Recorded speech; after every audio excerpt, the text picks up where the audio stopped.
Hello. Hello. Hello. Are we broadcasting yet? Is this thing on? Hello. Hello. Hello. Yumpin' Yemeni. Jesus H. Christ. All right. Working? Are we on? Yes, you're on. They're saying we're on now, Anthony. You're on the air. 2 minutes late. By the way, this is the third or fourth time they've told us we're on. That's why we're saying, are we on? We've already done 15 minutes worth of show, people. Right. Only no one heard it. They kept coming and going, no, you're not on yet. So then we started over. Start over. Are we on? Are we on? And this is our fourth incarnation of the Are We On show.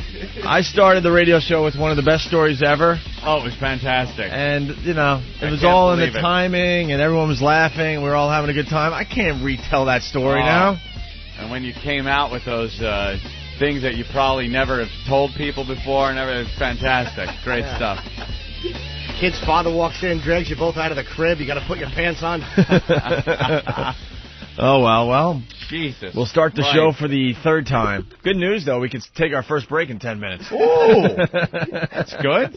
I knew there was a little bright side of this whole thing. Hey, welcome to the Opie and Anthony program. The One virus sort of spreading across America when the equipment's working. Can you tell we're back in New York? Are we in New York? Nothing works here. Are we in New York? Sure. All I know is I woke up yesterday in L.A. I remember taking a plane. Yeah. And then I went home. And then I went to bed. But I woke up really early in L.A. How does that work? Yeah. I understand there's a time difference. Little time difference. How do you get a 5 o'clock wake-up call at the hotel, and next thing you know, you go back to bed? What? Where did the day go? It kind of takes a while to get from there to here, and then you add in those hours. And that's what screwed me up. I had a terrific flight back from L.A., Anthony, on JetBlue. You did? I was watching the TV the whole way and having a good old time. And then you did? And it was an amazing flight because it took like barely 4 hours, like 4.5 hours, something like that. Yeah. Made great time. And then we had to wait around a carousel for an hour for our luggage. JFK just stinks. Oh, you landed there. Oh, yeah. How about you hire some more baggage handlers? I think at this point everyone knows that there's a problem, getting your luggage after your flight at JFK. There's only so many criminals on release that can work there. It just amazes me. It's not like they could just pick people off the street, Opie. They need to find some of the best criminals ever to work the baggage at Kennedy. This has been a problem at that airport ever since I was a little kid. Mm-hmm. You fly into Newark, by the time you make the walk to baggage claim, your bags are there. Right. You fly into JFK, you make great time, and then you sit at a carousel for almost an hour waiting for your luggage to come out. Mm-hmm. It amazes me that they haven't figured that problem out yet. That's why we were late coming on the air today. Opie was waiting for his bag. He just got in. Oh, my God. How are we supposed to do this today? It seems like Sundays are worse, though, airport days. It seems like they have less guys on duty, because whenever you're flying on a Sunday, it seems like you're going to wait longer than normal. Is it really? Yeah, but yesterday was a very busy travel day because a lot of the kids had winter break, so a lot of people went away. Yeah. So I think it was busier than normal. Mm-hmm. So I don't get it, but whatever. We're back in New York City just in time for another nor'easter, Anthony. Oh, yes, we're supposed to get some snow here. The weathermen are all frothing about it. I don't think it's going to happen. I'm going against the weathermen here. Yeah? Yeah. Meteorologist Anthony says we're going to get rain. Isn't it supposed to be 38 degrees? Yeah, it's 32 degrees right now. Screw it. And it usually gets warmer as the day goes on, right? Yeah. So we'll see. And Dago, well, I take that personally. What do you Why, you're a wop. Dago, wop, guinea. Grease ball. Wait, isn't a Dago more like a Rican? No, Dagos are Italian. No, I don't know. Italian slur. Rican. Well, I was just thinking San Diego. That's like a 1976 racist. I like that. Yeah. Goddamn Ricans, beat it. I'm the best. Like bringing it back retro. Yeah, I'm the best early. Yeah, I'm all about retro racism. You're right. I love saying the word colored. Kick it old school. You see that colored man won the Oscar last night? Oh, Jesus. Bunch of Sambos wrecking the whole thing. I like the retro racism. Yeah. I think it's official. The blacks have finally taken over the Oscars, all right? Yes. Get over it. Calm down. Halle Berry, what was that, last year or the year before? When was that, where her big crying speech? That was last year, and what amazes me about her speech, they showed it 1 million times yesterday because they were rating the top Oscar speeches. Ugh. Her mom is white. I know. Her mom is 100%, her mom is a Jewish white woman. Right. And she's claiming that she's this black woman that was deprived as a kid. Are you insane? Jamie Foxx gets up and talks about the African-American dream. It can't just be the American dream. Right, of course. It's got to be this African-American dream. Oh, stop. And please, enough with Jamie Foxx. I am so upset that he is now an A-list celebrity, an Oscar-winning A-list celebrity. The guy is a hack comic that I would change the channel on Comedy Central if, like, one of those comedian shows came on and he was on. Yeah. I would, boom. Get it off, because he was not that funny. And then he gets up, and he's an Oscar winner, and this whole, even before he won, all you saw was Jamie Foxx on the news every goddamn day, talking about Ray Charles, talking about how Ray's love is in the ground, and the director and the guy who made the movie has brought it up, and everyone's basking in Ray's love in the... Could we get the hole that Ray's love came out of the ground in and throw Jamie Foxx in it and just shovel the dirt back in on top of it? I've had it. Yeah, Ray's rotting corpse is in the ground right now while Jamie's winning an Oscar. Yeah. That's what's going on. There's no love happening. There's maggots pretty much eating away his eyelids right now. Jesus. Let's calm down. And the only people that notice that black people are finally winning at the Oscars are black people. Right. Because most white people just don't care. I don't care. We don't care. We just want to enjoy the Oscars. I don't notice if it's a Jew winning or a black winning or an Asian. I don't care. Well, we never noticed before, but now we're supposed to take notice, I guess. It's 2005. 2005. And it's still when, Jamie Foxx gets up there and wins a Best Actor award and Morgan Freeman gets up there and wins his supporting actor role, and they have to mention that it's the first time African Americans have won both. And stuff. It's just, why does it always have to be pointed out to everybody? Why is that something that has to be pointed out every time something happens like that? It's 2005. Can I play devil's advocate? Sure. It annoys me too. However, since it technically is the first time it ever happened, I guess they have to mention it. If it happens like 3 years out of 4 years and they keep mentioning it, then to me it's annoying. What about it? Has an Asian ever won that? Would they bring it up if an Asian won? It's the first time an Asian has won. I don't think they would. I think they would, because there was actually an award given out for someone who actually did the entire 2-hour film without one expression change. There was a special. The Asians actually posed for the Oscar trophy itself. Are you trying to say they were handing out little Asian men because they don't show any expression? And then you just come off sounding like bitter white guy.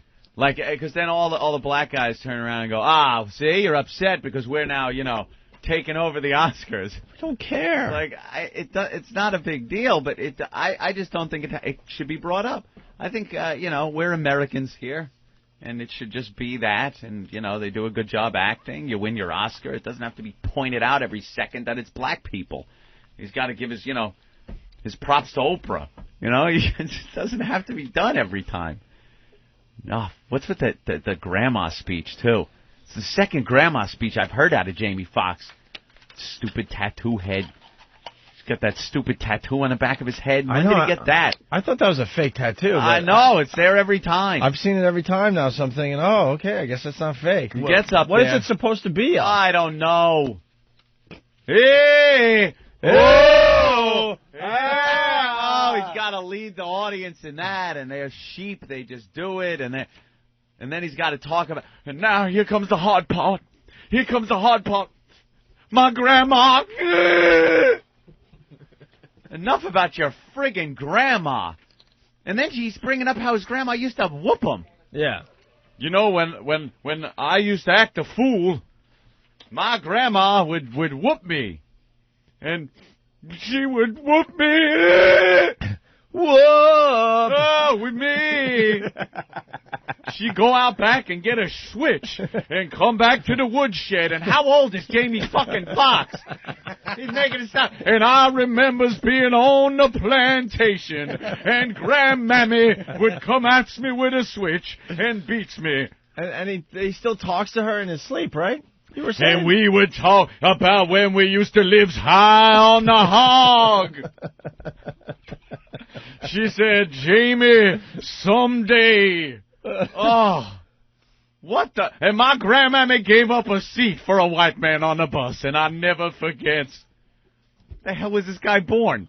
That's very funny. He talked about, and then he brought up how when his grandmammy and him would talk at night during his dreams. Well, if she used to beat him as a kid, that's the last person I want to be talking to in my sleep. Who the hell wants to talk? Did Opie want to talk to his grandmammy?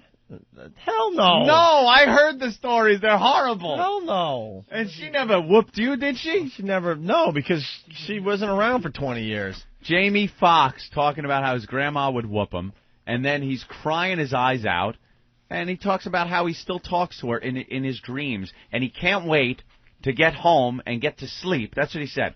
I can't wait to get to sleep because we're going to have a long conversation tonight. Ugh. And you watch this go.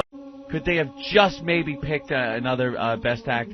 Was it that good? You were the only one that saw this, Jimmy. I got to be honest. I really was rooting for him to win because I didn't want to like... He was doing an impression. Is that acting? You watch the movies. Technically, they all were. Who were? DiCaprio was doing a biography. He did a biography. A whole bunch of them did biographies this year. I think Hilary Swank even did a biography. There was a bunch of them that actually did biographies, so it's like they kind of all were doing one.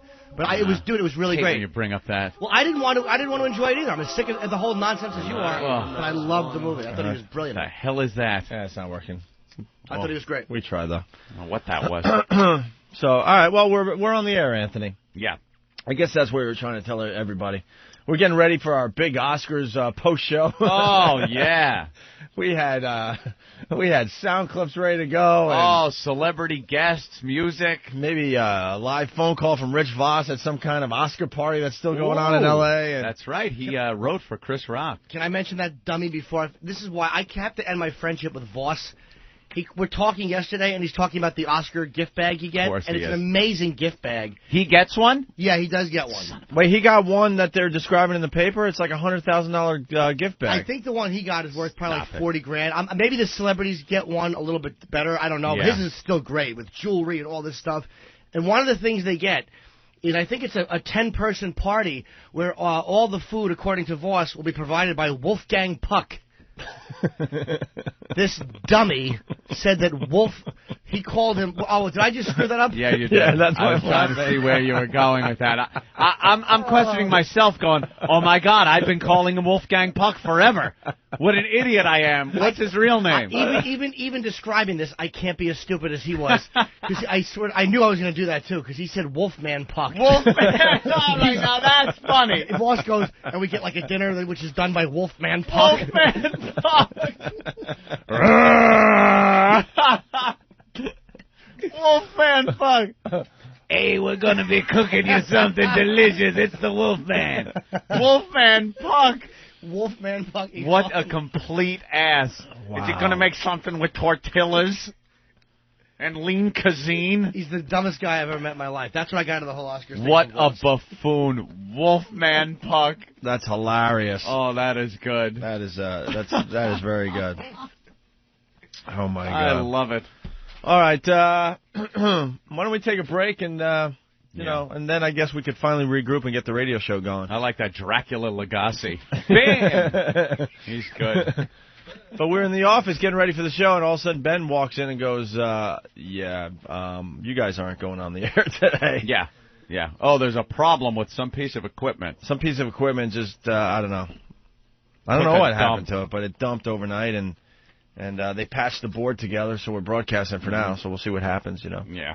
But we're not supposed to complain because we're supposed to be very happy that we're here and that things don't really work on a daily basis. No, I've heard something from huge, big bosses that we're just not supposed to complain. Stop that complaining shit. That's what I hear. Mm-hmm. But every day there's a problem with the radio show. Every day. Yeah. we were in L.A. for 2 days, and we have a professional booker, and she didn't give us one guest, but they don't have a problem with that in Washington. Have we addressed that yet? I wrote emails like crazy. I think we're beyond the email point. I think we're at the point, I don't care who's listening, that booker is a piece of shit, useless fucking cunt, and should just be thrown off of this show and not give hundreds of thousands of dollars to this woman to bring us nobodies. Nobodies. The swimsuit reality show girls that have been thrown off, that's who she got. That was the big thing.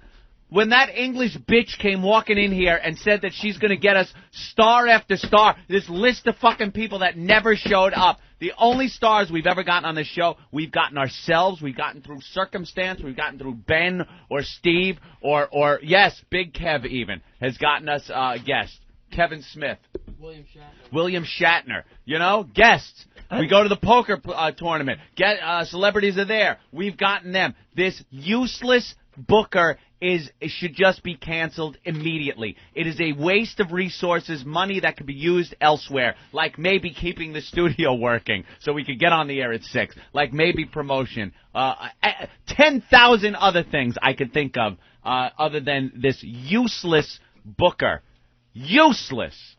Well, I wrote emails after the whole L.A. thing, and no one even calls me or writes me back. No one even calls me or writes me back. I wrote a message. I'm like, 2 days in L.A., the booker didn't give us one guest. Screw the emails. Screw the emails. They got to go through 50 more channels to get maybe to the right person that then they discuss it and do. No. The bottom line, get rid of this booker. And I'm not doing it as something bad. This is good for XM. Get rid of it. Save money. She's done nothing. What has this useless bitch done? Nothing. I know she's had meetings with Ben, right? Has she sat there? Ben's gone over there or something? It's like right across the street, I guess? Yeah. I'd love to hear from Ben what goes on in these meetings. How do they justify has it been 3 months that Almost. we've employed this booker?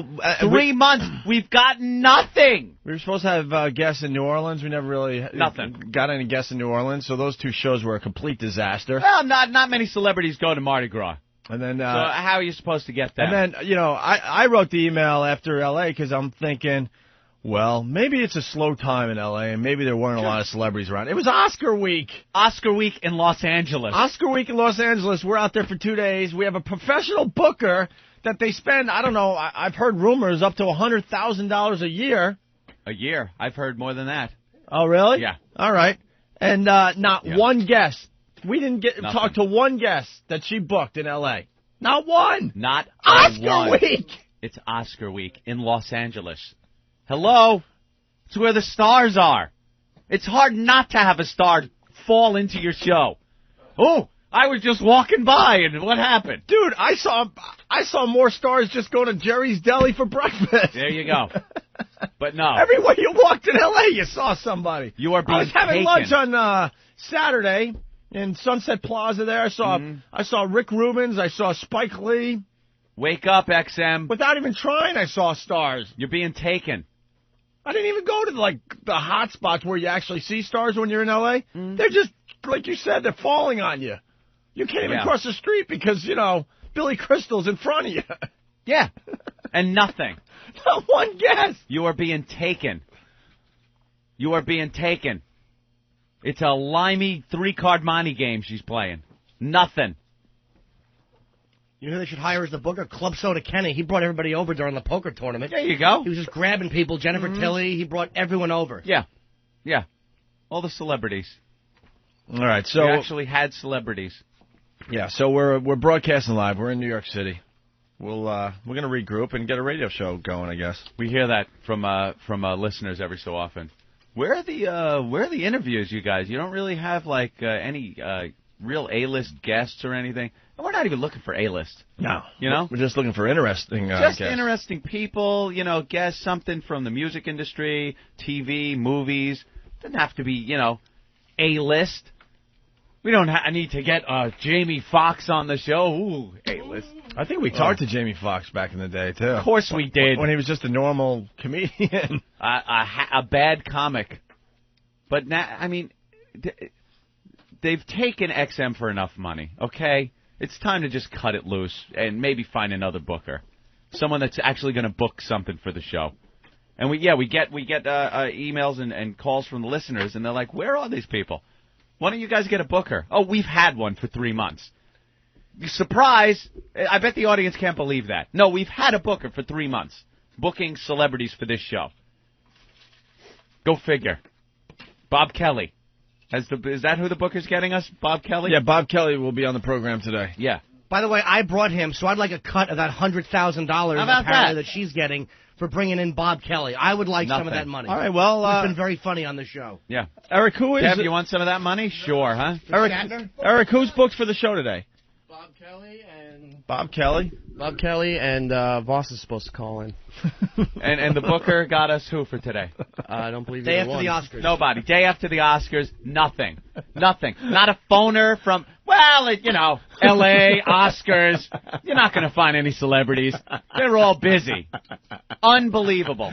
Yeah, useless. A day after the Oscars, if you have a booker for a national radio show, you would think that... Oh, my God, here's the list of people that are calling in today. They're doing interviews today. I hope you can fit everybody in. They're doing interviews. After their parties, they're doing interviews. Anthony, here's our exclusive interview with a cricket. Here it is.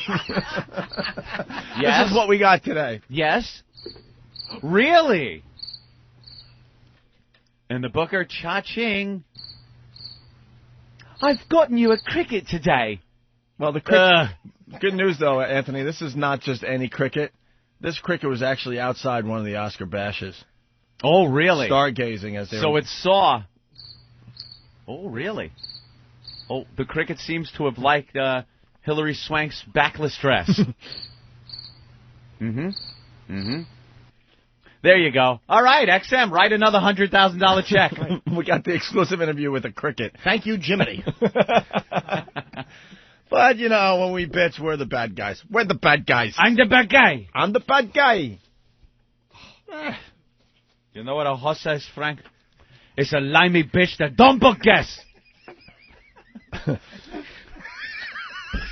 Hey, we get paid either. We get paid either way. If you guys want us to do it this way, fine. Whatever. I'll call it in every day. That's easy. We'll just call in the show every day. She is scurvy to this show, if I may use an English disease. Dude, Lou Ferrigno was supposed to call in and didn't call in. Do you understand? Nobody has tried to talk to Lou Ferrigno. People who he knows won't talk when he wants to talk. And that was supposed to be what the booker got us when we were in New Orleans. Yeah. And it wasn't because Lou was in New Orleans. This was just what they got us. Lou Ferrigno on the phone. On the phone. On the phone. How do you do that? Hello? Hello, Lou? Hello?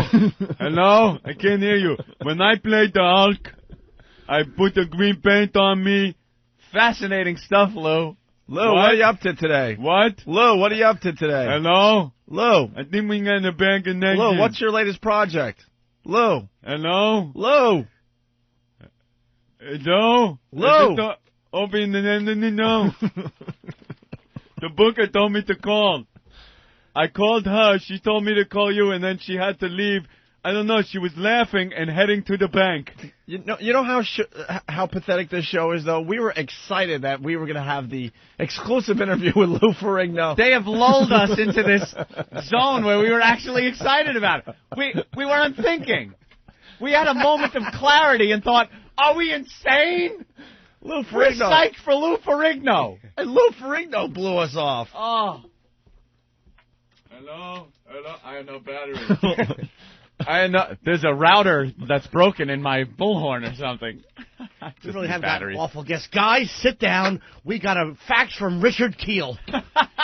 That's right. We're going to read it live on the air. Oh, my God. Guys, buckle up. Bobby Buntrock. The kid from Hazel? Is that Hazel? Yeah. Jesus. Wow. That's fantastic. Oh, well. Unbelievable. The booker. XM, cancel it, please. No more emails. No more trying to do good. No more meetings with Ben. Somehow it's Ben's fault the booker isn't getting us good guests. Somehow Ben's meetings over there are supposed to be him choking the shit out of this woman saying, get us good guests! And XM yells at Ben for some reason. Ben, have you gone over there and talked to her? Yeah, dude, I was over there. Well, why aren't we getting guests? I don't know. Yeah, the day after the Oscars, and we're supposed to be this high-profile radio show for XM Satellite Radio. It's a national talk show, and we don't have one guest. Can't we get? And we have a professional booker. Obviously the writing's on the wall.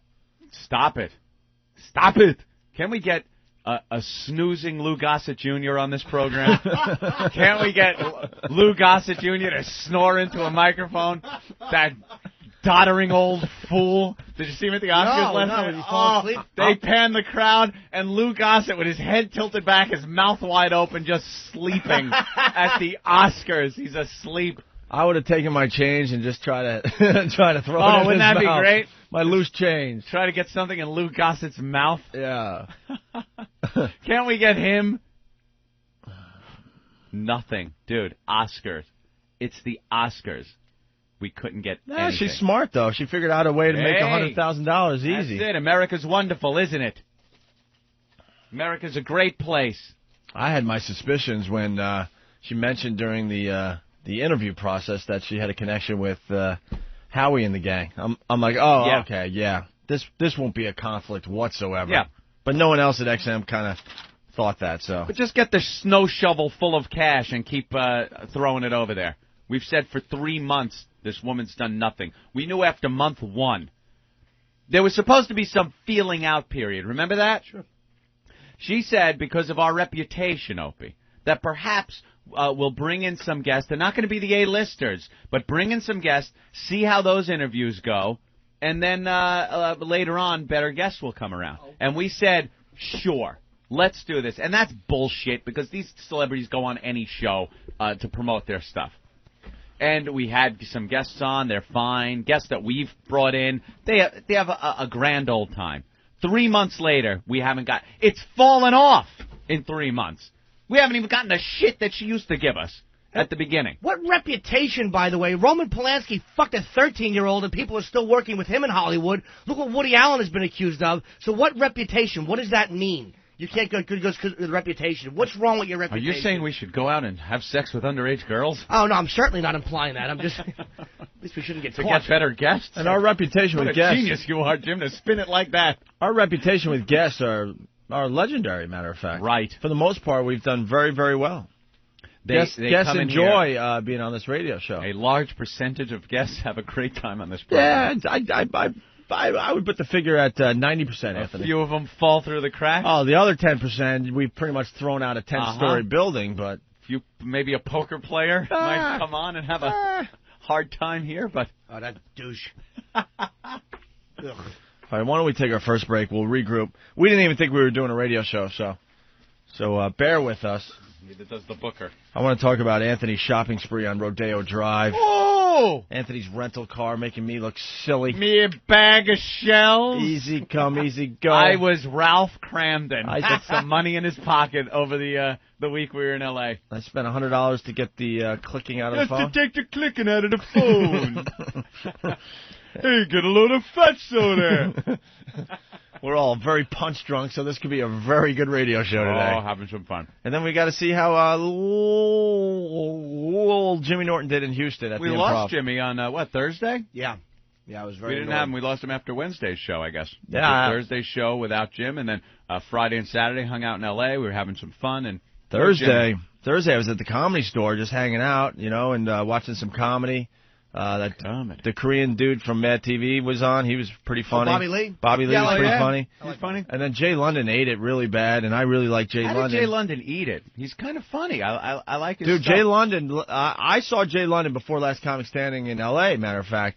I laughed so hard at his stuff, but I don't know if it's a one-trick pony or what, but he ate it bad. Wow. And I was kind of feeling for him because, he's not quite right in the head to begin with. And then all of a sudden... Seems like one of those acts that'll just work, though, Sometimes Jay's been I've seen him many times in the City Bomb over the years, and Jay, this is where Jay got a lot of that stuff. Like, you know how Jay will do stuff like he'll be in the middle of bombing and he'll say something like, "Thank you. Yeah. I'm over here now. This is death." Yeah. All that came from those nights. Yeah. Please look at me, miss. Yeah. Jay is the funniest when he's eating his balls. I love when London is bombing. Eating his balls. You just see the comics come in and enjoy it. You just brought up something. He doesn't do much of that anymore. Oh, no? Because now he's been on TV and stuff, so, he doesn't want to be known as someone that's bombing. But that's what his whole act is about. You know what I mean? He doesn't do that, well, let me stand over here for a little while, or he doesn't do as much as that. And that's what makes his material really funny. It'll all be over soon, miss. Right. Please look at me. Please look at me. Thank you. We had him on the show, and the Booker got us that? No. Oh, no, sorry. No. Thought maybe the Booker got that. No. Ugh. Yeah. Next time, it's very... never mind.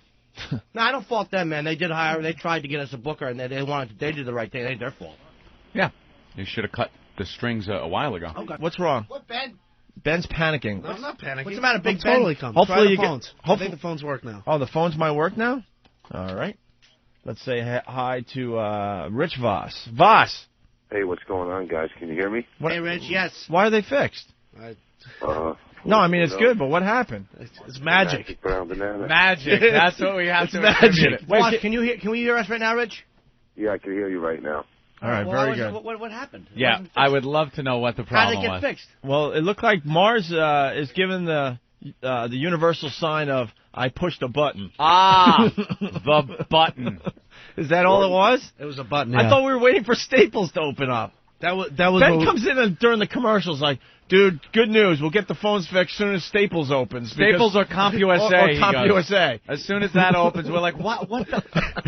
What? I thought you could talk with a brown banana in his mouth. What do you say? What's your name?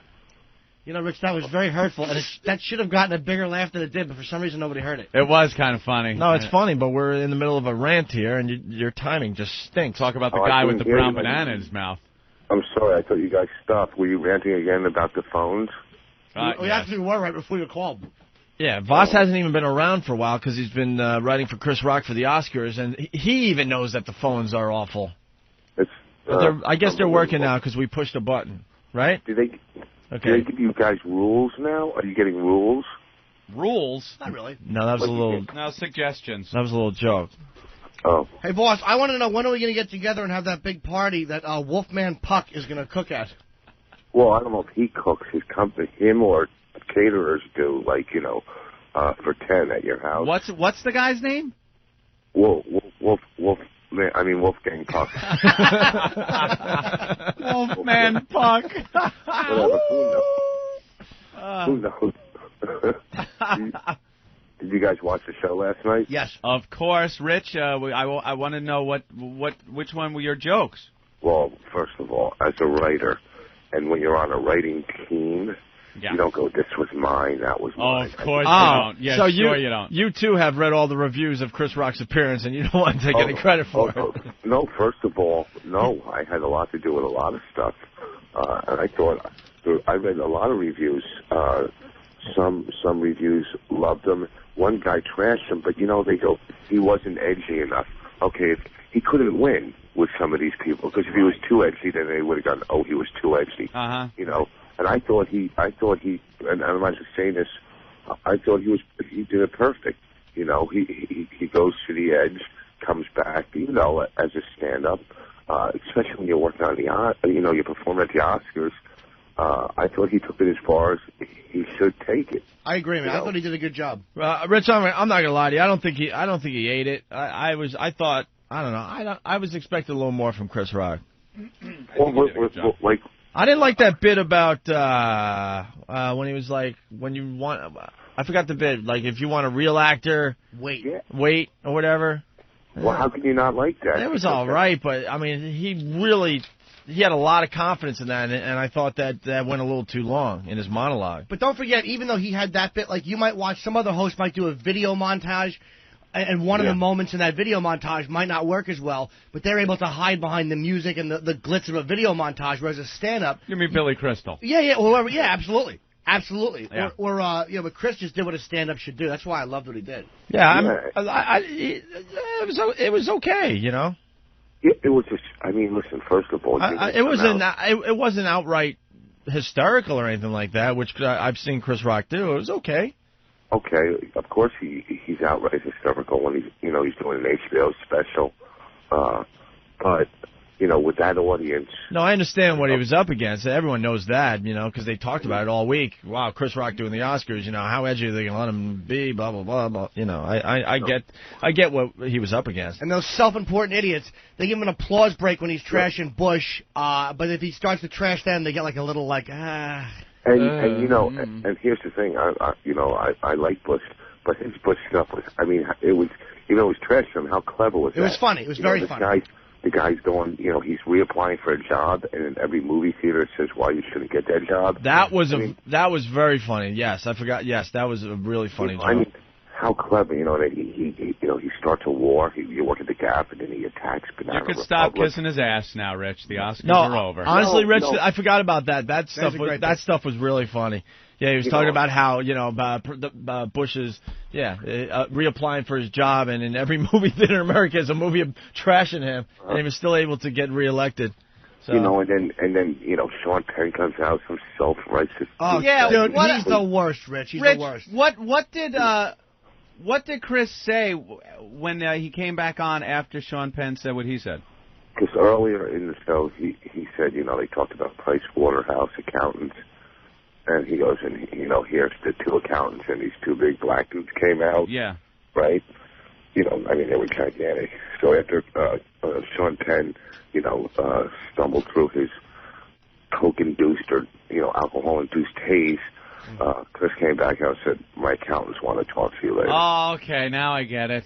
All right. Because he had the big black guys as his accountants. And, the thing is, he wasn't even trashing what the guy was. Of course he wasn't, dude. Jordan, he wasn't trashing him. Jude Law, he came out and was goofing that Jude Law is in every movie, and it's like, who is Jude Law? And, kind of goofing on the fact that, a guy came out of nowhere and he's in every movie now.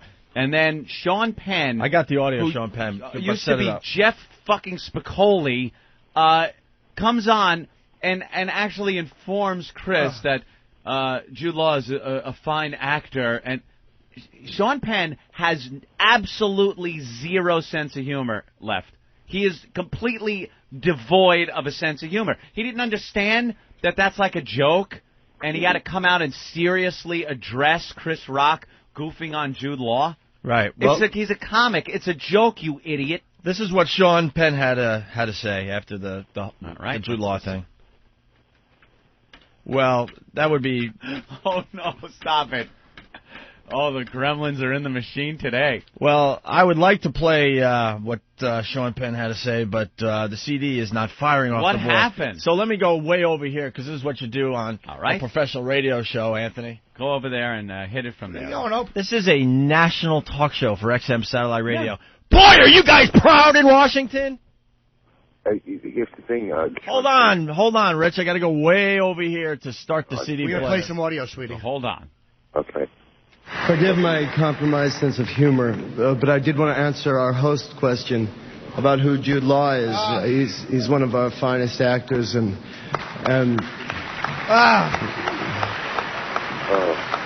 what Jude and all other talented actors know is that for every greatly talented actor, there are 5 actresses who are nothing short of magic. And the Academy's... Oh, shut up. The Academy's favorite 5 All right, this Hamilton. Year. Or... You worked at All-American Burger. What a self-important ass he has become. He's got to come out now and set Chris right. With the open shirt. He's everything that's wrong with... Hey, scumbag, you were used as a propaganda piece by Saddam Hussein when you embarrassed yourself and went over to Iraq and acted like you were going to get some facts, and that guy who gassed his own citizens dragged you around and used you as a piece of propaganda, you dumb motherfucker. And your mediocre wife. Your mediocre wife. Is she one of the fine 5 people who gives off magic? That's what Robin Wright Penn does, motherfucker. She's really hot, though. Who cares? She was every chicken scores. She was great in Forrest Gump. Exactly. 1993. God Almighty! A little movie called Forrest Gump. Little movie. Just a little movie. It was the retard who caught AIDS the next year. That's the one who was great in Forrest Gump. Sally Field was good in Forrest Gump. Why doesn't Sean Penn fuck her after the Oscars? So, Voss, wow. Were you in the audience last night? Well, let me finish. He's making a movie with Jude Law right now. Oh, that's why. Sean Penn. And the thing is, Chris never said, who's Sean Penn? He's going, Jesus, he's in every movie. You know what I mean? Right, I know. It's first of all, he's almost plugging and pushing Jude Law. You know what I mean? He's giving him props. Like, it's just... Sean Penn he has no sense of humor. He didn't understand that Chris Rock is joking up there and goofing on Hollywood, and it's that self-deprecating humor of the Hollywood type, and he just doesn't get it because he has no sense of humor. The disrespectful one is Sean Penn, to walk out all whacked out like that out of his mind. That's disrespectful. Well, he's saying we're such great actors, this and that. Okay, well, maybe go to a 12-step program, jackass. Did you notice when he said that, Rich? All these Hollywood scumbags are applauding in support. Yes, Sean. Yeah. Bunch of fucking babies. They just make me nauseous. I was backstage.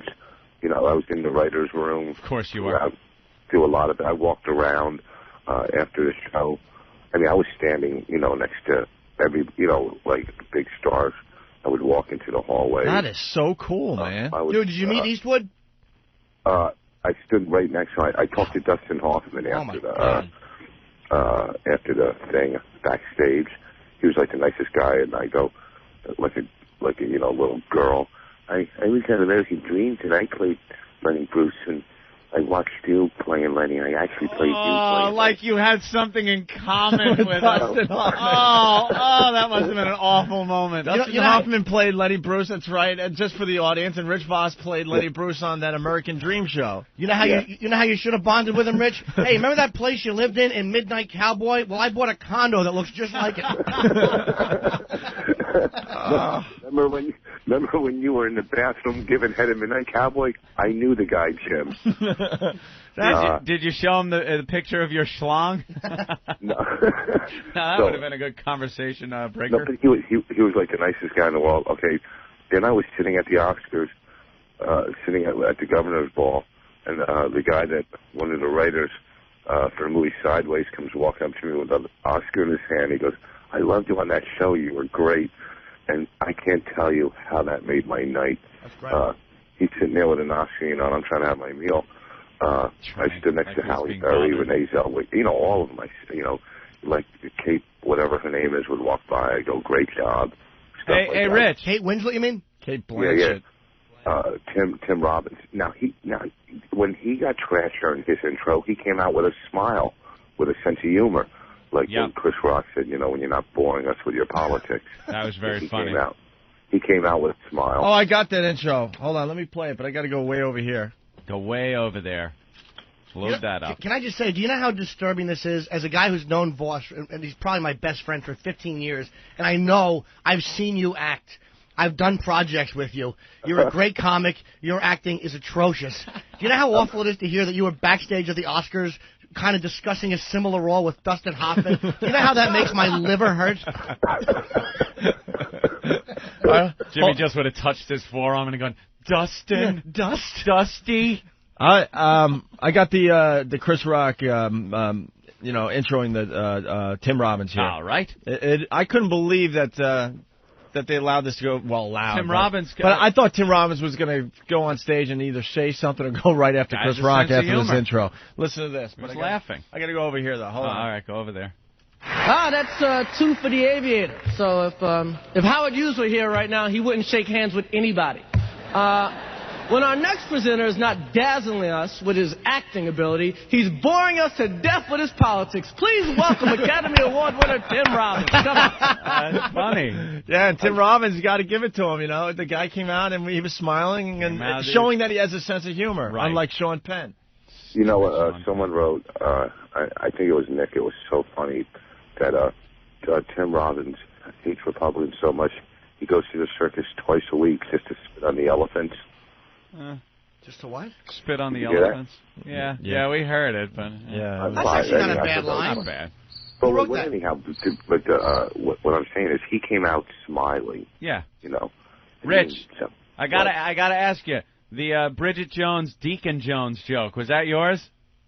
no. Ah, I thought because you had hung with the deacon. Come on, I it would was have fresh thought that in your I would've mind. came up with Voss, something that clever. give us an exclusive. Which joke did you write? Just give us one. I'm not going to. When I talk to you guys, I'll tell you. He didn't use any of your jokes, did he? What's that? He didn't use any of your jokes. No, that's not true. Okay, No, then give us one. I'm telling. I was on a writing. Listen, I was told this. All right. We won't push you. You'll tell us, So and then at we'll the- tell at our the audience. comic, That's how it works. If you're doing a roast, whatever, you say, yeah, that was mine. This was mine. This is different. Everybody worked together. Chris, probably didn't need anybody. For this. Let's get back to the celebrities I met. Hey, Voss, did you get any pictures? Were you allowed to bring a camera into, like, the governor's ball? No. Wow. Richard, you couldn't bring cameras in anywhere. Really? That would have drove you nuts. Oh, my God. Can you imagine if Norton was back at back in L.A. at the governor's ball after the Oscars and you couldn't have your camera around? All those stars and not a camera to be found. Jamie Foxx, I was talking to him. Wow. That's cool. There was so many, like Clint Eastwood, I was standing right next to Oprah Winfrey, and you stand there, and I'm thinking, they're okay, but I was on Last Comic, so I'm sure a lot of them saw that. Right. What else? Yeah, of course. Who starstruck you the most, man? Like, who are you, like, obviously all of them, but who are you next to that just blew you away the most? Probably that, Jesus. There were so many. Halle Berry was, no. I think Eastwood would have gotten me more than anybody. Clint Eastwood. Probably Dustin Hoffman and Barbara Streisand. Wow, Jesus, you met everybody, man. Probably, yeah. Roger Ebert blew me off. What would happen? What'd you do? Tell him you had a healthy brain? You know what? I know why he always gives 2 thumbs up to all the black movies. His wife is black. Oh, I know, yeah. Oh, how about Yeah. that? Hey, did you get to take a leak next to anyone? No, I wish I could have, but I usually hide in the Who got to take a leak next to Ed Asner in L.A.? Who did? You did? No, I was in the bathroom, but he was walking out. Oh, all right. As I was walking in. I heard his unit turns to the left. Ed Asner? Yeah. Oh, how about that? Another political joke by Voss. That's it was really kind of funny. cool, you're just watching all the stuff go on back there. Martin Scorsese, when you're standing there. Who did he piss off in Hollywood? That's amazing, right? Yeah, Scorsese did not win again, and he's a crying fool now. Scorsese just every time cries. they showed him in the audience, he was crying. He's all whimpering. His chin is shaking. He's shaking. Yeah, anybody gets up there and says, and I want to thank Marty Scorsese, they show him in the audience, and he's weeping like an old doddering fool. And he's got those huge glasses. Where did he get those glasses from? So you wind up seeing these huge, sad, watery eyes. It's so sad.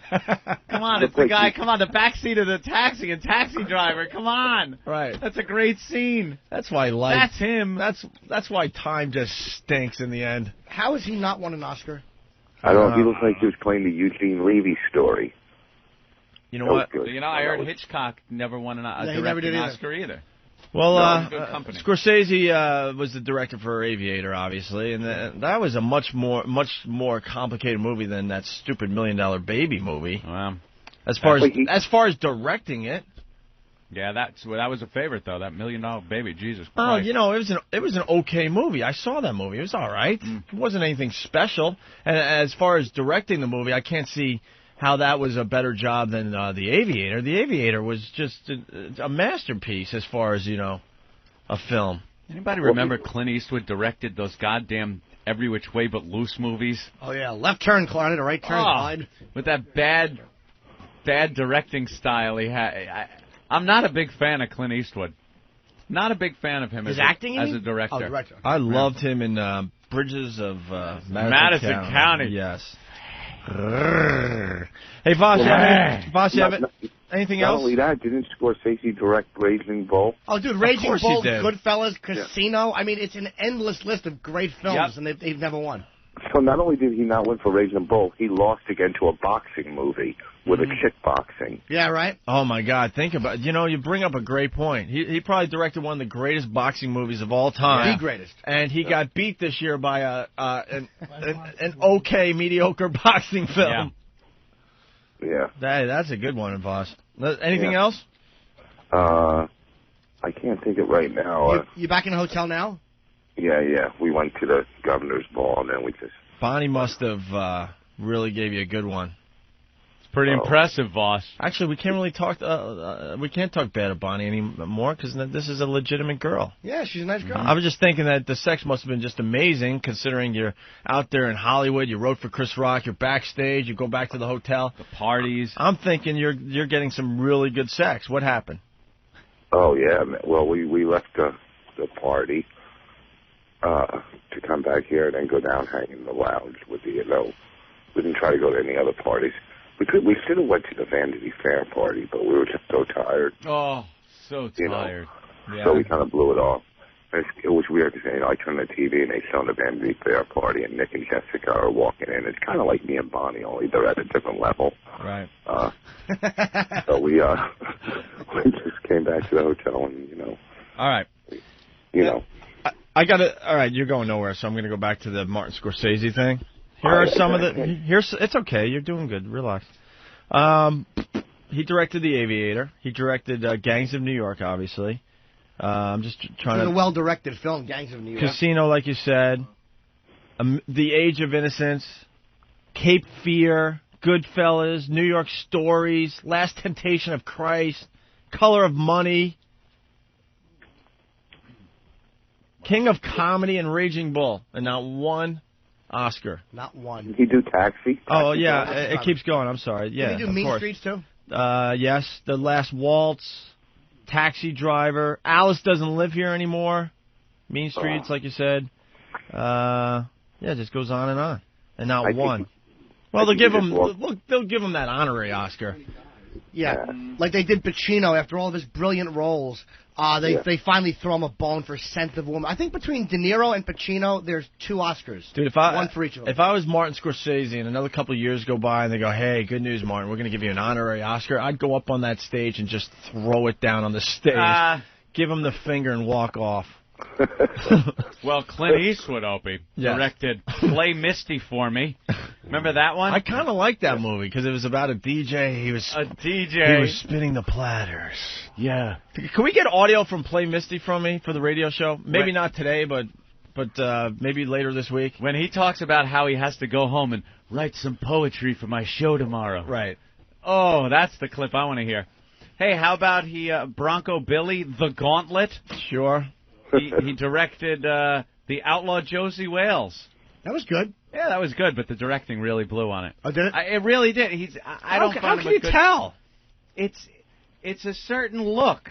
You know, he's got a certain look, directing style that I don't. Did you at least like the costumes, faggot? See, I can't tell. Mystic River was good, but that didn't look like one of his movies. I didn't think that was a great movie. Sean Penn won for that, and I didn't think he deserved to.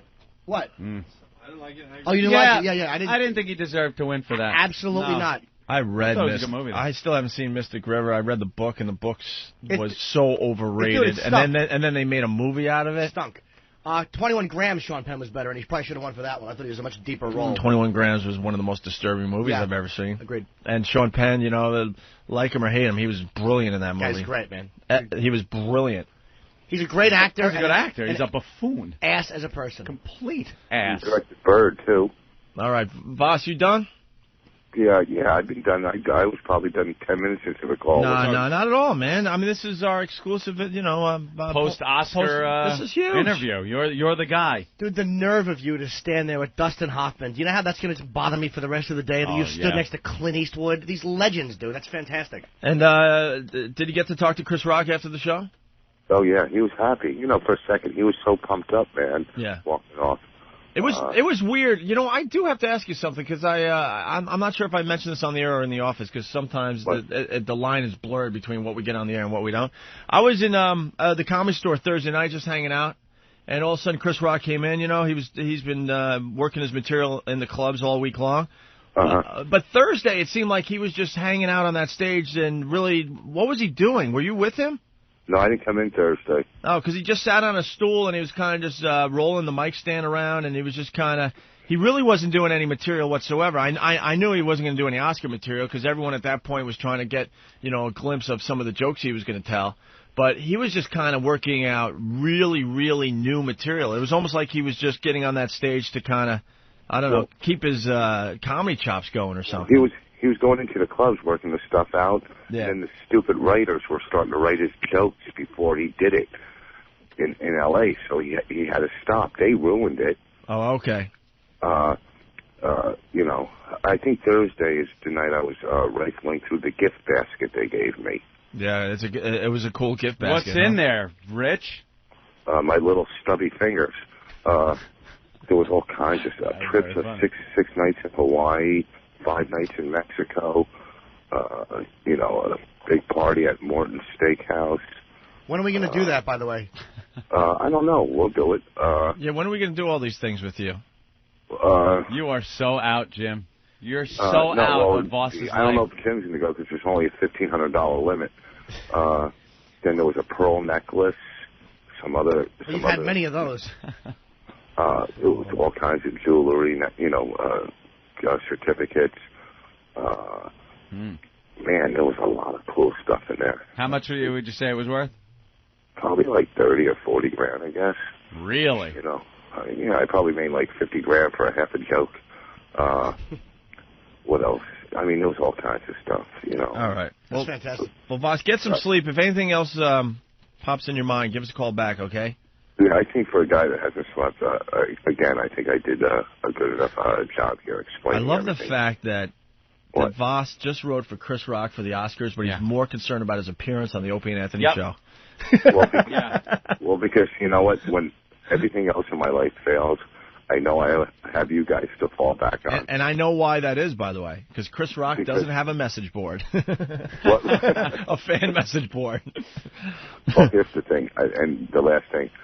Without even being nonpartisan, I really think he did a good job. And Norton knows as a comic too what he was up against. I agree with you, man. I agree with All the New York papers are trashing him. I didn't think it was that bad. I was just expecting a little bit more.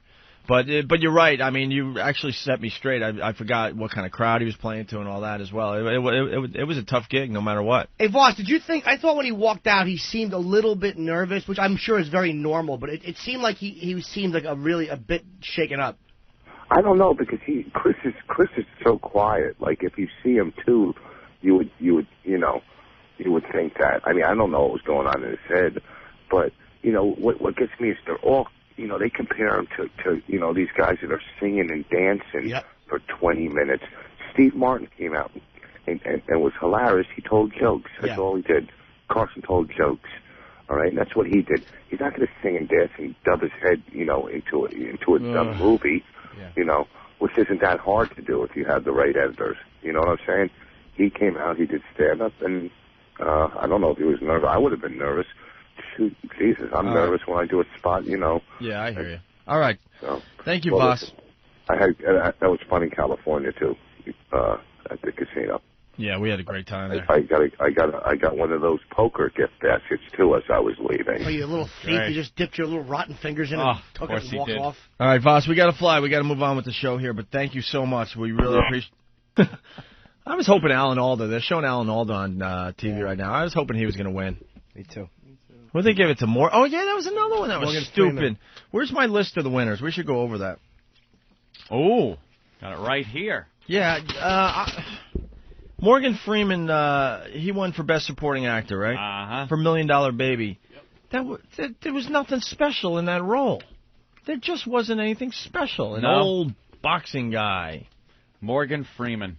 He was good. He's a great actor. We all know that. But it was nothing. Is he really a great actor? I think so. Yeah. You like him? Yes. Yeah, I think he's very believable in everything he does. Yeah, but I see the same guy in every goddamn role he that's plays. the point I was going to make. That's what I mean by there was nothing special. It wasn't like he was really stretching the boundaries of what he's all about.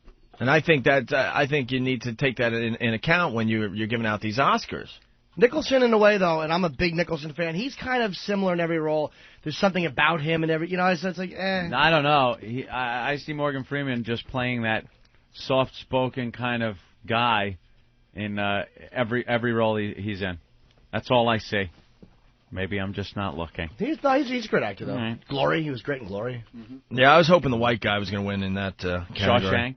I liked him in Shawshank. I just had such a despisement of that movie. Really? Why? Because to me, it was just Escape from Alcatraz, but not as good.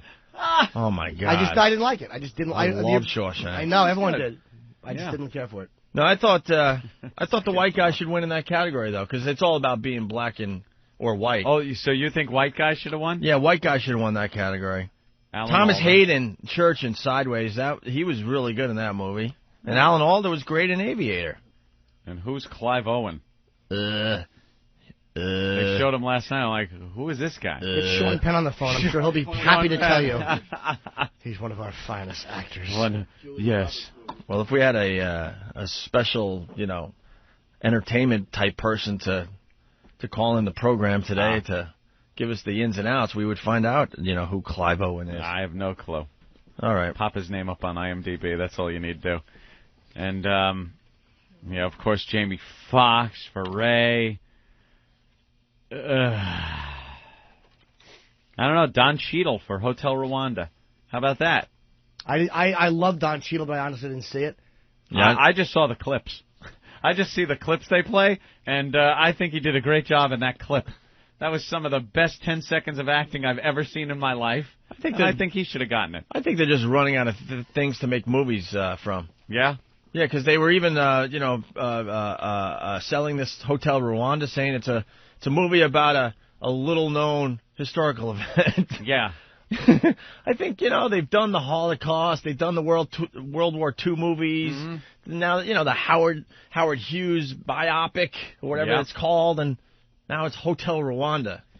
It seemed like when this Hotel Rwanda thing happened in the news, no one really cared. Yeah. But they're making a movie out of it because they're running out of stuff to make movies from.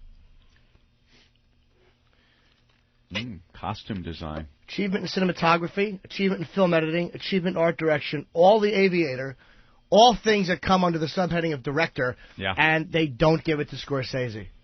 You think there's some kind of a thing there? They're such Sometimes weirdos, there's a man. thing, Hollywood. They got things. They may object to his film content. I mean, who knows? I mean, they're so agenda-driven, these idiots. Mm-hmm. They may object to a certain tone that he has in his films. I don't know. But he's a genius, and how he has never won is it's repugnant. Yeah, $1 Million Baby just wasn't that good. I mean, it was all right, but it wasn't. Shouldn't have won all these awards. I heard Hilary Swank was great, and she deserved Best Actress. Of course she was going to win it, because she gets paralyzed in the movie. I didn't see it. Oh, how about that? Paralyzed in the movie, and, they always give the Oscar to that person that is suffering from something. Tom Hanks, with the AIDS thing, you play a retard, you get an Oscar. It's as simple as that. Or if you have something really traumatic happen to you during the movie, they give it to you. Uh-huh. It seems to sway Hollywood. I didn't see that yet. You just spoiled that for me. Sorry. Opie. She gets paralyzed? Sorry. Wow, I didn't know that. Well, I figured we could say it now that the Oscars are over. Jesus Christ. Did she fall off a horse? Is it during a fight? Yeah, when you're... Yeah. We're figuring she was going to win it all. She was going to win it all, and she ends up getting paralyzed instead? Ouch, that hurts. Wow, you wrecked it. That's terrific. You wrecked it. I figured it was safe because the Oscars are over. No. I'm sorry. It's wreck movie time. Dude, I gave away the biggest part of the movie like months ago when I said My Darling, My Blood. That's not shit. You kept saying you gave away the movie. You didn't give away. That meant nothing to me. I could have gone to that movie, watched it beginning to end, and that could have meant nothing. Would that have ruined it? If I would have sat there before the end of the movie came, would I have gone, oh no, he ruined it? Well, yeah, because, it turned out that Clint Eastwood had a special relationship with her. But that doesn't matter. Because saying that she's paralyzed, that's ruining the movie. Because Clint didn't even want to pay attention to her. She was a go-getter, and she wanted to become a boxer, and Clint's like, you're a girl.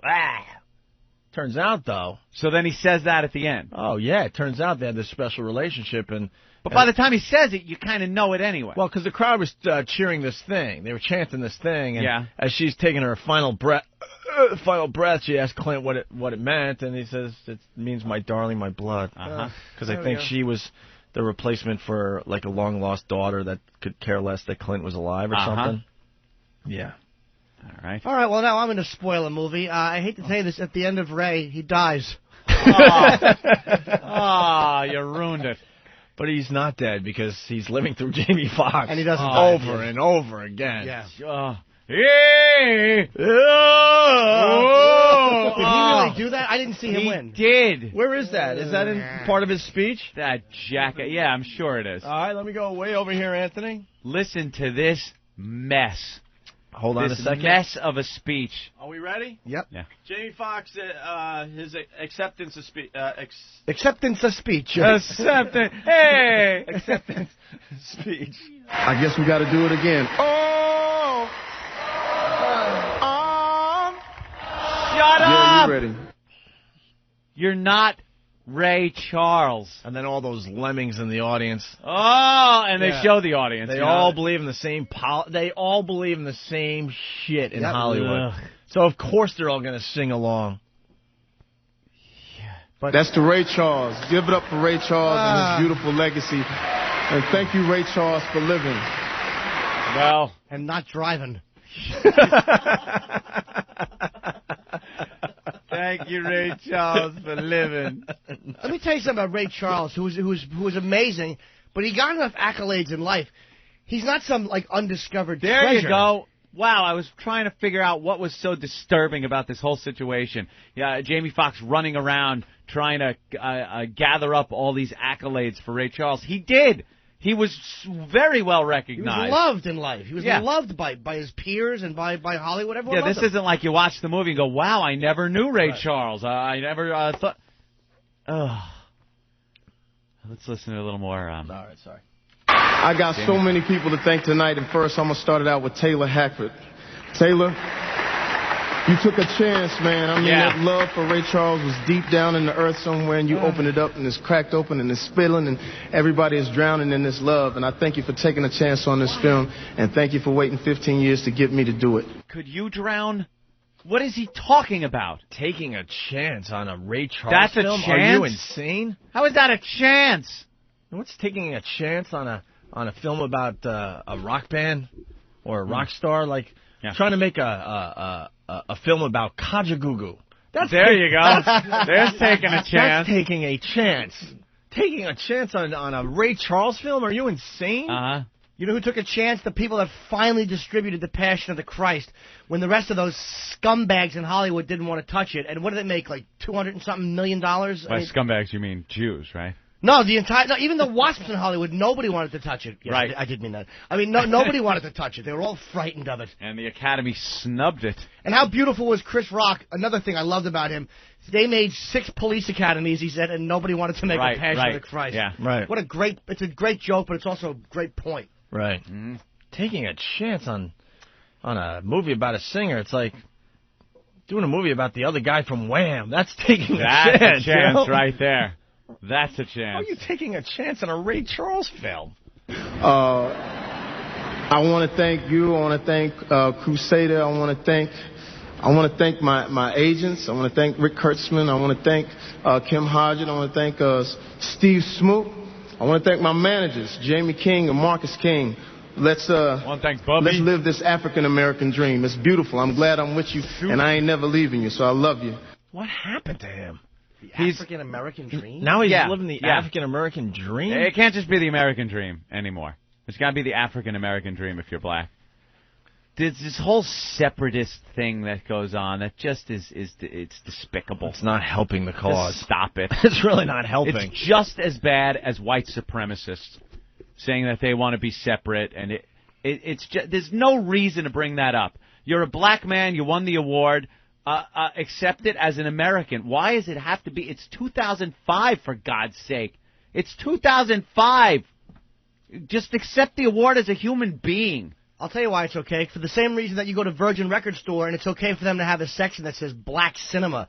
Why can't you put Glory or X under just dramas? That's what they were. Why does it have to be a section called black cinema? And if one black guy calls up and goes, well, technically the rest of Hollywood is white cinema, I'm going to spit in your face because it's not. They will not be calling because they don't own XM Satellite Radio. Unless they broke into the cars. Oh, see, now the stereotypes are coming through, Opie. Jesus. Completely untrue. It's just a joke.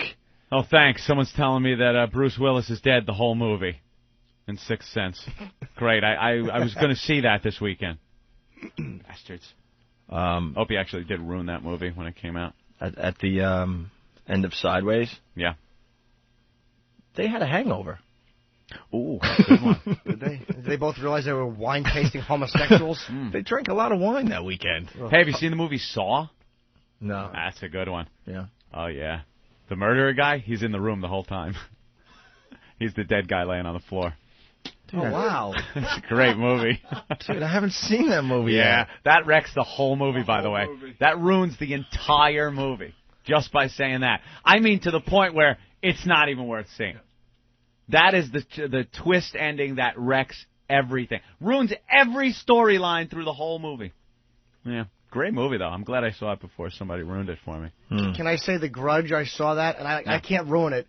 That movie creeped me out. I had to sleep. I was in Houston. I had to sleep with my bathroom light on. That movie creeped me out so badly.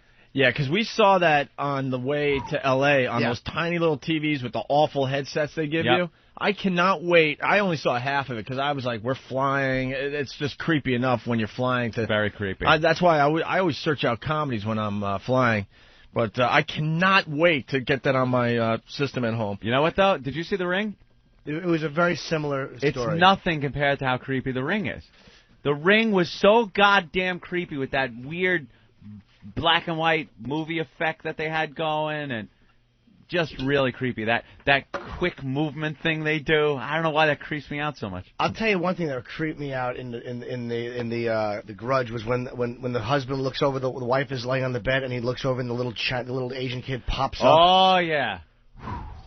Yeah. I don't know. That creeped me out as much as The Ring. Or what about when the chick is in the bed and there's something under the covers and she lifts up the covers? Yeah. Oh, well, that didn't get me as bad because I heard you talking about that after the flight. You were just talking about that one scene. You're like, oh, that scene under the bed creeped me out. Very creepy. Now, what makes movies like that so creepy? I don't know if I can explain this well, but it just seems like how it's filmed. It's filmed in like. It's what they got going now. It's a look that they're doing. Yeah, because when you see the first Halloween was great, but then some of those other movies, it was so like you could tell they're on stages and stuff. You know what I mean? But you know what I'm trying to say? It's a weird look that they have now. They got that from Japan too. That's all because all these movies are from Japan. Yeah, Kev knows all this shit. It has more of a just a real life feel, like you could be in this little Japanese town, and it all looks real. Like it's hard to explain what I'm trying to say. Somehow they grab these movies from Japan. It's not as polished as some of the other horror films that we're starting to make in Hollywood. Okay. Kev, our movie expert. Yes. Hello. These movies came from Japan. They're all remakes of movies. Remakes of Japanese movies, and the directing style is from Japan too. Yeah, and The Ring 2, which is coming out, is actually directed by the guy in Japan who directed Ring 1. And but not the Ring 1 we saw here, the original one? The original one. Yeah, which was really creepy. See the original. Was that creepier than the Hollywood remake? That's what I hear, yeah. Oh, yeah. And there's like 5 or 6 of them in Japan. But can you understand it? Is it subtitled at least? Yeah, you can get it. Yeah, you can get it subtitled. Yeah. All right. Very good. Well, we got a couple phone calls. Let's go to John in Jersey. Hey, John. Hey. What's up, John? Not much. I was just trying to say I know exactly why the black community and Jamie Foxx are separating themselves. Why? They're all niggers. Oh, jeez. You try to have a cultural conversation. Don't you understand there's a much... What? Nah, it's like... Come on, man. And there's a much more clever way to say that. At least Ope's got the general vibe of what was wrong with it. Not the fact that it's an awful thing to say. Of course it is. Welcome to the Himmler and Anthony show. Rob, what's up? Boys. Hey, Rob. I don't know if you happen to catch when Jamie Foxx announces it's the African-American dream, Oprah pumps her right fist up in the air. Well, rich Oprah, yeah. Yeah, boy, there's just no opportunity left for black people in this country, is there? It's so hard that we must, keep things separate. There's the richest woman in the world, came from nothing. That's right. She made something of herself. Billionaire. But she hung on to her roots. Did she pump her hand up in the air after she ironed her hair? That stupid sellout. You ever see footage of her when she was doing weather? Yeah. Or whatever it was. She had a nice afro. And, boy, Malcolm X would just bite her nose off and spit it back in her face. Nappy head. What she did to her nappy hair. head. Straightened it right out. Be proud of your nappy hair. Well, that's just the style these days. Yeah, but it goes beyond, culturally, it goes beyond what is a style. Because the guys are starting to wear the afros again. Randy Voss. Yeah, the afro is coming back big time as far as the African males go. Who? Randy Moss? Yeah, football athletes. Athletes who are were a scholarship away from a record. Believe me. Dude, you don't see ordering room service and get out on the streets and take in the world. You see a guy in a nice suit that works at IBM with a big afro? No, you don't. The colored are starting to wear their afros again. He doesn't know the terminology. I tell you one thing I like. I like it when black fellas do like that Nat King Cole did, when the hair is gelled and slicked back. That's a look that I like. That's a nice look. That's a look that says racial pride and self-esteem. There you go. God, did we really damage those people? Sammy Davis Jr. Let's go to Eddie. Eddie? I could see how a white girl could go for a guy like that. Oh. Eddie! Hey, I want to make sure I'm not kissing Nat King Cole over here. Hold on. Sorry. Guy steps all over your line. It was kind of my fault, because I think he was kind of... No, and I fucked up, too. I went to Eddie. You weren't done. Go ahead, Eddie. You guys ruined Soft Me, you effing tool. You could still watch it. Yeah. Can't believe it. I remember when you guys did this on NEW, man. Keep up the good work. I'm punching out. I'm going to work. All right. Let's say hi to Black Earl. Earl? Buddy. Hey, Earl. What do you got about Ray? Oh, Ray's a great movie. Yep. Well, great biopic. Great. Very accurate. We're not going to argue that. I mean, he did a great job. Mention the music, Earl, and how it was good. Earl. Yeah. You think Jamie Foxx did a good job? You know what? When they were in production of this movie, when I heard that he got the part, I cringed because I thought he would absolutely butcher Ray Charles, but he did a great job on it. He did a great Ray Charles impression. You know what? You got to give it to him. I mean, if you look at I don't want to give it to him because he's a buffoon. But you know what? I mean, there was no one else that had a standout role this year. Sure. I mean, Don Cheadle in Hotel Rwanda. Don Cheadle. Johnny Depp there in Finding Neverland. Oh, I'm just looking at a clip on TV, him thanking his grandma. His dead grandma. Earl, what's with the grandma? Yeah, do you black fellas talk to your dead grandmas in your sleep? Well, I don't know, but... Well, he does. After she beat him? She beats him with a shoe, and in the middle of the night, he's having conversations with her. Pat from Monaki is checking in, and I guess he's reminding everybody if they want the Japanese version, it's called The Ling. Very funny, Pat. That's very good, yeah, sure. Earl? Yeah. The Ling. Earl, you're really shedding some insight into this. I got to say. Some really good points. Let me get a word in. I'm letting you talk. All right, let Earl talk. Go ahead, Earl. No, but Jamie Foxx, he really captured the essence of Ray Charles, from the way he walked, to the way he talked, the way he interacted with people, right down to the playing, even though he didn't do any of his own playing. You mean he was a great? He really was great, man. I got to say, he was great. Even though he did an impression of Ray Charles, I mean, when you look at Brando, I mean, technically he was just doing an impression of a mob. I mean, that's all really acting is. Oh, well, of course, but it's easier if you have films to look at of a guy, and what you have to do is exactly an impression of him, instead of looking at a mobster and deciding you're going to bring your own idea of what a mobster is and the director's idea. And but is that easier or is it harder? Because if people have a direct relative comparison they can make, they can look at Ray Charles, and anything you do wrong they can pick out as well. So it might work both ways. I don't know. I just don't see it as that. I see it harder. Yeah, and I think it's harder to act in a role where you don't have somebody to exactly mimic. Tell you the truth. I mean, look, my work in a film called Side Splitters. Now, I had to play... Right. Now, what your inspiration for a guy your named Dan character? Natterman. That's where I got the voice from, honest to God. Oh! Oh, boy, I'm finally going to be alone with Hillary. I got that from Dan Natterman as a goof, as an impression. I did a Dan Natterman impression in the audition, which is technically like a Groucho Marx thing, because Natterman has that vibe to him, and... I get the part. See? Look at that. But it wasn't an impression. You took a little piece of that. Incorporated it. There you go. An incorporation. Earl, anything else? Any other comments about the Oscars? It was an all right show, short for a change, and I thought Chris Rock did a great job as the host. He did okay. God, he did okay. Well, for network television, I love Chris Rock too, man. He did okay. I don't know. I think he did well. I liked it. I didn't think I would like it. I just want to know what jokes got tossed. Why do you want to know that? Because they were probably funnier. Don't yell at me. All right, Earl. This is good. Good stuff. Good stuff, Earl. Good stuff. Well, I tried. Did you feel proud as an African American?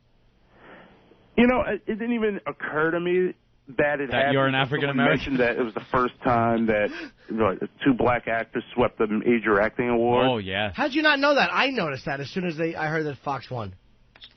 No, the thing that kind of freaked me out was it was just sort of, what was, Puffy doing at the Oscars? And Jay-Z. Well, Jay-Z was there because of Beyonce, but... Puffy gets up there and just he looks around and goes, so this is the Oscars, huh? Nice. Yeah. What? John Wayne's rolling over in his grave. Bob Hope. So this the Oscars, huh? Alfred Hitchcock, they're all rolling over in their graves like, what happened? Who let the schwoogers in? And it's just stupid Hollywood. They're like, well, we got to hip up the show. So, who's one of the hottest guys out there? Well, Puff Daddy. Well, invite him and let's have him present. Yeah, but a friend of mine called me in the middle of the show and told me, because if you notice, there were empty seats in the upper deck this year. Yeah, saw that. I noticed that. Goes, white flight. White flight? Yeah. Too many black people nominated, so white people don't want to show up. Yeah, I didn't believe it. No, it's because all the black people were told to, move down front. Oh, finally. To finally move down. Your time has come. Mm-hmm. Sit with the rest of us. What, is this a bad thing? And there was no one to take their place. But I enjoyed the show. The fact that it was short was a good thing. I think they should have Beyonce sing a couple of more songs. Enough with the stupid, it was a short telecast. It was 3.5 hours. That's not short. Well, compared to the marathons that they used to have. Oh, boy, yeah. I think it was at least 4 hours in the old days, Earl. Your comments are just brilliant. Sean Penn, I thought, was really poignant, though. When he came out, and he kind of admitted that he didn't have a great sense of humor, and then he straightened out the host. Yeah. Earl? Yes. The Afro, comment? Oh, the Afro? I hate him. I think it's the most ridiculous thing I've ever seen. And, Anthony, you're right. No IBM guy is wearing an Afro with a suit. You're not a successful businessman in this country with an Afro, white or black. This doesn't happen. Thank you. All right, Earl. All right, guys. Bye. People are trying to ruin... Earl, brilliant like always. Well, what'd I do now? No, brilliant. Well, but thank you. All right. People are trying to ruin movies now. I know. I know about the Star Wars 3. Jesus Christ, who doesn't know the whole ending to that? I don't. Well, nor do I care about it, but what happened? Somebody's trying to ruin the ending. Oh, please, I dare you to ruin it. Bunch of pictures from the next Star Wars movie out on the Internet. Whole rundown of the whole movie. Just about every frame of the goddamn movie is on the Internet now. Look, enough with this franchise. That'll be off the web in no time. Come on, everyone talk about how you're not going to see it, just like last time, the two of you. Oh, no, I never said I wasn't going to see it. Oh, yes, you did. I said it's going to stink, but I absolutely will go see it. I did not see the last Star Wars. Really? In the movies or at home. Did not see it. I could care less. Well, you're not as big a geek as I am. Right. I have to see it. It's the law. You're definitely more of a geek. I'll lose my geek license if I don't go. I know that. I haven't seen any of the new three. I just could care less about this. Yeah. Lucas and his weak chin and his stupid franchise. Enough already. Were you into it when it first came out? Oh, I saw it live in the theater. Sure, I saw all of them. I thought they were great. Yeah. But it's like now the fact that I'm older and I can see that he's just marketing toys in the middle of a film. Jar Jar Binks. I mean, come on, man. Everybody the knows Ewoks. Little furry fella. That scumbag. Have some integrity, would you? Have some integrity. Would you? Well, I don't know. The pictures I saw on the web today of the new one, I don't know. It looks a little darker. Looks a little more grim. It won't be. It'll be some wacky character. Might be happy with it. Yeah, I don't want wacky character. I want darkness. I want a lot of killing. I want a lot of good space scenes, and it seems like they covered it. Seems like that's what you're We'll getting. see what happens. Can we get to the end of Jamie Foxx's thing? Oh, Jamie Foxx. We're still doing his acceptance speech. Yeah, let's listen. I got a chance to meet a whole lot of people experiencing this. And other people I want to thank my sister, 4'11", of nothing but pure love. I want to thank my daughter for telling me just before I got up here, if you don't win, Dad, you're still good.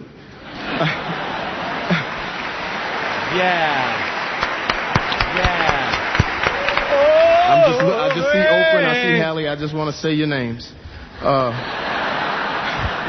Oprah and Hallie. I want to talk to you later, both of you. Why? Because they're black. Because Oprah allowed me to meet somebody by the name of Sidney Poitier. And Sidney? Yes. You're an S-I-C. Sidney Poitier said, I saw you once, and I looked in your eyes, and there was a connection. And he says, I give to you responsibility. So I'm taking that responsibility tonight. What? And can I ask thank you. Obi-Wan Poitier. I give you responsibility. Did he come down from a mountain and hand it to you on a tablet? Stupid. I love Poitier, but he's just an actor. He gave you responsibility to do what? He passed the torch? I give you responsibility. Wash my car. Oh. Jamie Foxx is a fine actor, but dude, please, you're not the next after Poitier. I think that'd probably be, if you want to go with black actors that were the next and most influential, I would have to give that to Denzel Washington. There you go. Maybe there's somebody in the 70s I'm missing, but come on. Nick from Wisconsin, my favorite part of the Oscars was when Puffy referred to the Polar Express as being hip. Yeah, Puffy got out there and had to actually talk about the Polar Express like it was a cool, hip movie. More Jamie Foxx. And, thank you, Sidney. This is probably going to be the toughest part of this speech. My grandma. My daughter shares my grandmother's name. Oh my God, this is the whole grandma thing? Oh yeah. Here he goes with grandma. I didn't make it to the end of this telecast. Marie. My grandmother's name is Estelle Marie Talley. And she's not here tonight. And this is going to be the toughest part. It's almost crying. But she was my first acting teacher. She told me, stand up straight, put your shoulders back, act like you got some sense. We would go places and I would wild out. And she says, act like you've been somewhere. And then when I would act a fool, she would beat me. She would whoop me. And she could get an Oscar for the way she whooped me because she was great at it. And after she whipped me, she would talk to me and tell me why she whipped me. Said, I want you to be a Southern gentleman. And she still talks to me now. Only now she talks to me in my dreams. That's terrific. That's terrific. Here he goes now, crying.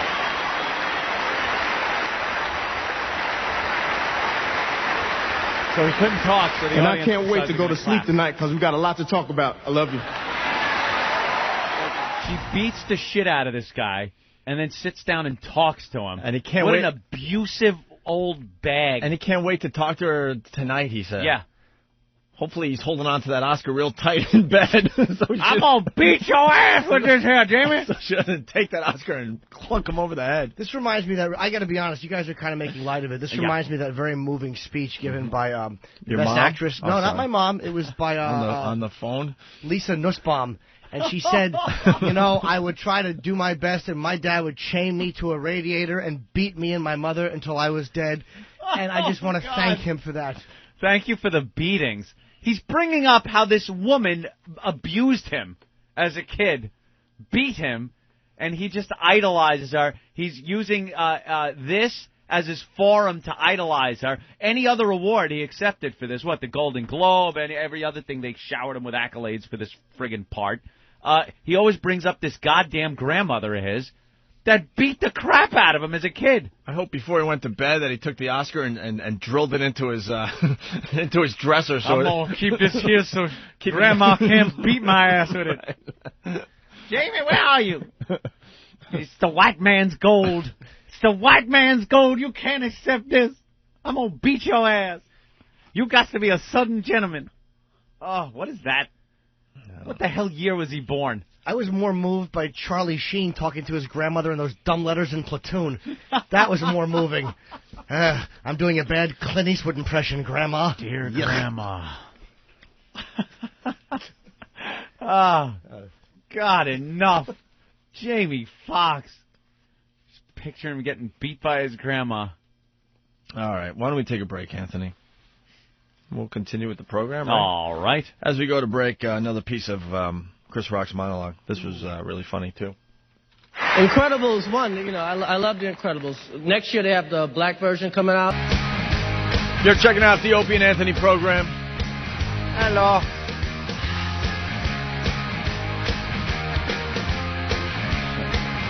They're studying the dresses that people wore last night.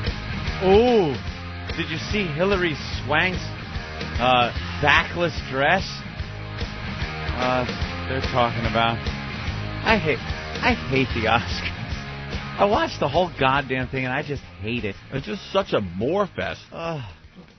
Every year you think you're going to see something cool, and it's a bore fest. Yeah, it's pretty cool. They showed it's some kind of half-assed tribute to Johnny Carson. That really was bad. Yeah, was it bad? I didn't see it. It was like an afterthought. And everyone in the papers are saying how it was awful. It was really like an afterthought. Like they just threw it together. They got some clips and played some clips, but it was really disjointed. There was nothing really to it. They could have done something pretty cool, I think. It was really nothing. It was kind of cool to see some of the clips, but it's vintage Hollywood, you know. Got that. The Duke comes out. You know, Johnny and John Wayne. There you go. Yeah. And then, whatever. They had Whoopi talking about, because she hosted the Oscars once and pretty much saying everyone that's done it since Johnny, are pretty much pretenders or whatever. You know, that old gag. Yeah. That bit would have worked so much better if they got all the other people that hosted the Oscars commenting about Johnny Carson. Yeah, why didn't they do that? But I'm sure Billy Crystal couldn't be bothered. Maybe because he was pissed off they didn't invite him to host it this year. Oh, there you go. Who knows? But all they had was Whoopi. Just Whoopi. With her stupid sunglasses. We get it. Your eyes stink and you want to cover them. We understand. I was talking about Whoopi the other night to somebody, and it's like she was a very good comic years ago, and it's like, when did she cross the line of being like a really interesting, good comic to just annoying everybody? I can't look at her anymore. I used to love her. When did that happen? Was it like when the Sister Acts were made? What point did she become this irritant? Dude, these people... Yeah, when they become actors, it's over. It's when they start living in that la-la land. Yeah. You could feel it just visiting that place. You know, they'll go, I'll go out to Hollywood, I'll still be the same person, and next thing you know... Like me. They're taking, big meetings and... I go out there, reading I'm the same scripts guy. at lunch and this and that, and then slowly but surely it wears away at what you really are. And you start believing that you're more important than everyone else out there. I don't change. I went out to L.A., I was the same sensible guy that I am. Hey, guys, did you see the Oscars there, Bobby? Yeah, I seen a little bit of it. It was boring. It was awful. Right? Yeah, it was awful. There was one thing that I wanted to play that was really, really good, though.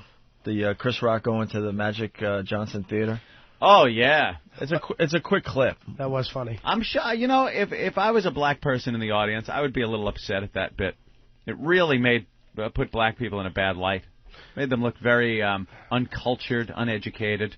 They were in this movie theater, and they were interviewing, Chris Rock is interviewing some moviegoers there about the Oscars and the Oscar-nominated movies, and none of them had seen any of it, of the movies. And they're talking up movies like, White Chick and stuff like that. Yeah. Yeah, well, I mean, that's kind of, it's true. I mean... All right, so... I'm not trying to be racist, but... I mean, Jesus Christ. So basically, that's racist, though, saying? Yeah. Which one watched what is that stupid Johnny Depp movie? None of them went to see that. No. Neverland. Me and Norton tried to sit through Soul Plane, and we couldn't do it. And Kevin's a friend of ours who starred in it, and it was painful to watch. Really? It was disgusting. Yeah, I shan't see that. Ugh.